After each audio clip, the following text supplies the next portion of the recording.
Welcome to Brasilia. Founded on April 21st, 1960, the highly modern capital of Brazil was designed by the infamous architects Oscar Niemeyer, Lúcio Costa, and Roberto Burle Marx during the presidency of Juscelino Kubitschek. The Cathedral of Brasilia, also known as the Catedral Metropolitana Nossa Senhora Aparecida, is a beautiful cathedral designed by Oscar Niemeyer. It is composed of 3 monuments that represent the crucifixion of Christ. The church is the crown of thorns, the bells are the glass of wine, and the baptistry is the bread. The Three Powers Plaza, also known as Praça dos Três Poderes, got its name from the fact that all 3 buildings representing the 3 powers are there. The Palácio do Planalto represents the executive branch, the Congresso Nacional represents the legislative branch, and the STF represents the judiciary branch. The Chamber of Deputies, or a Câmara dos Deputados, is a federal legislative body and the lower house of the National Congress of Brazil. There are 513 deputies that serve for 4 years. The current president of the lower house is Rodrigo Maia. The Senado, or the Senate, is the upper house of the National Congress in Brazil, and it was created by the first constitution of the Brazilian Empire in 1824. Currently, there are 81 senators, 3 from each of the 26 states, and 3 senators from the federal district, and the current president of the Senate is Eunício Oliveira. The STF, or the Supremo Tribunal Federal, is the Supreme Court of Brazil and the judiciary body of the Brazilian government. It is the highest court law in Brazil for constitutional issues.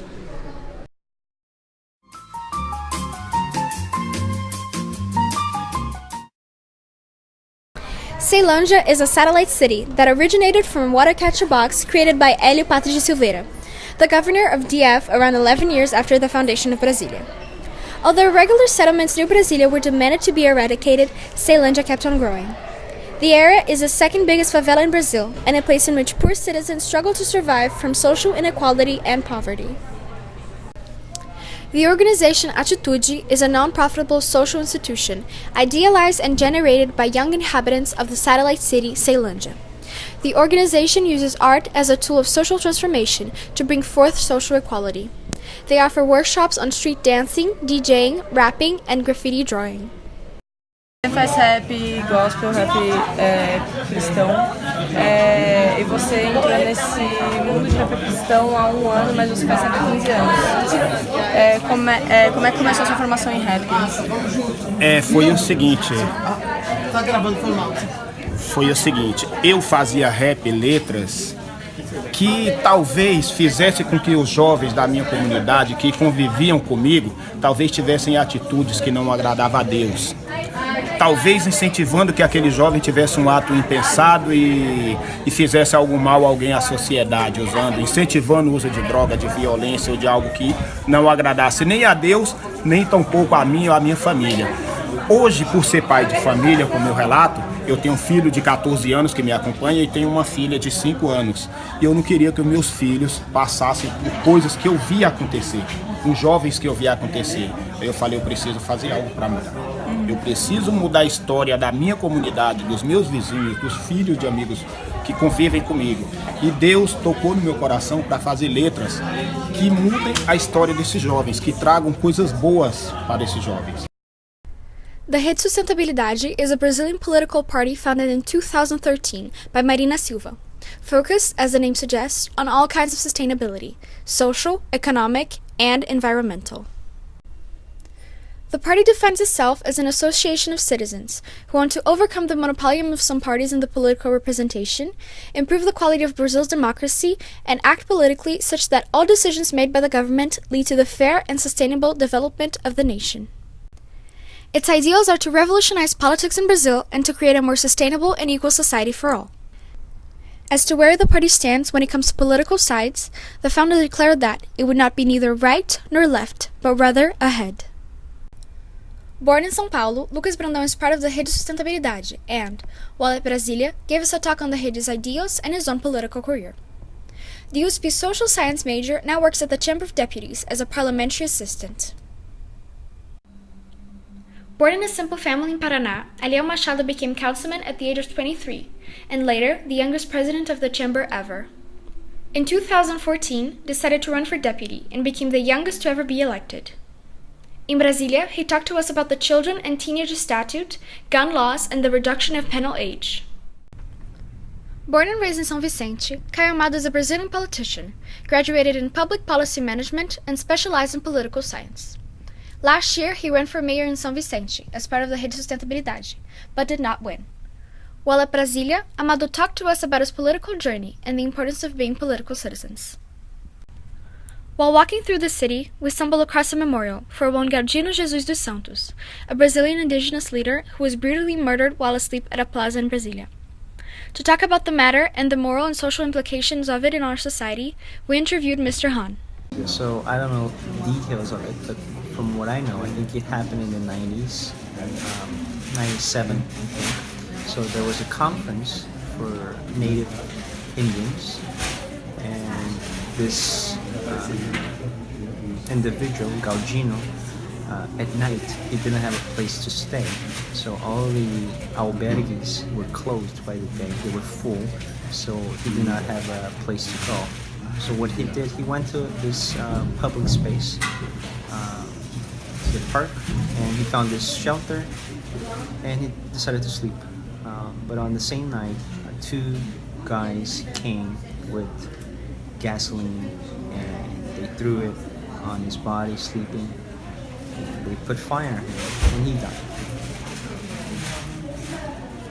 So today, when we go there, we actually see the place where he was sleeping, and also there's a memorial for him.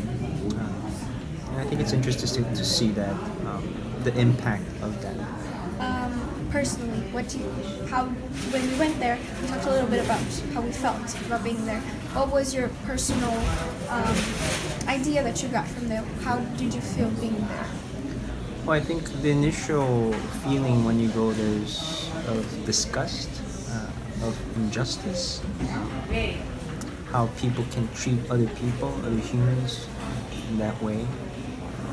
There's this animal side of us. Of course, we can talk about their motivations, why they did that, but I think that's beyond the case. I think when we look at it, it's just inhumane what they did. And I think it was interesting when we went there, when we were walking away from the park, if you notice, the name of the park is called Parque do Compromisso, right? So commitment park. And I think it's interesting. In what sense does that reflect commitment? And between whom, right? So it's a commitment between the government to the people to others. So I think it's a good reflection. During our stay in Brasilia, we met with Marcos Wurtmet, the regional administrator for Lago Norte. Formed in political science with a master's in human rights, he's one of the founders of the Partido Rede and manager of the Viveiro Comunitário do Lago Norte. The Viveiro Comunitário do Lago Norte is the result of many partnerships between the regional administration of the Lago Norte with the Secretary of the Environment, the Rural Technical Assistance, the Extension Enterprise, and the non-governmental organizations of the region. This non-profit organization plants roughly around 40,000 seedlings per year for the reforestation of nearby areas. It is an educational center as well as a public area in which people can take whatever seedling they wish to as long as they take care of it. The Viveiro lives solely on the various partnerships they have and the donations they receive by the locals, for its goal is to teach everyone the importance of nature in our lives and how it affects us, and not to get money. After seeing the beautiful work done by Marcos in Lago Norte, we took the bus and went to the rural zone of Brasilia, where the small producers that bring around 70% of the food we eat to our table live. One of these producers is Dona Fatima, a 6-year-old lady that lived most of her life in the city, but 10 years ago decided to move and start a plantation in the countryside. After years of struggle, she now has a 2-kilometer plantation and, together with her husband, makes and sells food on the local markets out of the things planted, all 100% organic. A gente produz nesses 2.000 metros, porque como se a gente tivesse 2 hectares de terra. Tem pessoas que têm 2, 3 hectares de terra e não produz nada. E a gente consegue produzir nesses 2.000 metros muita coisa. E é uma coisa boa, é uma coisa gratificante a gente trabalhar com esse tipo de coisa, com a natureza. É uma coisa que eu me apaixonei. Sou apaixonada e não tenho mais vontade de voltar para a cidade. Dona Fátima, o que a senhora produz aqui na propriedade? Olha, aqui eu produzo banana, jaca, manga, acerola, até coco tem nesse pedacinho. Hortaliça, eu produzo espinafre, couve, bloco, acégua, rúcula, cheiro verde, que é campeão de venda. After just 3 short days in Brasilia, we learned much more than we could have ever expected.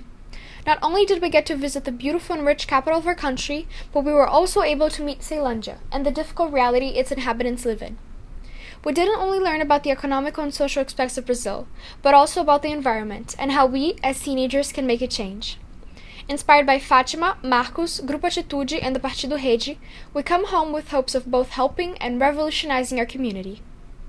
Saudade é ter algum defeito, eu pelo menos mereço o direito de ter alguém com quem eu possa me confessar.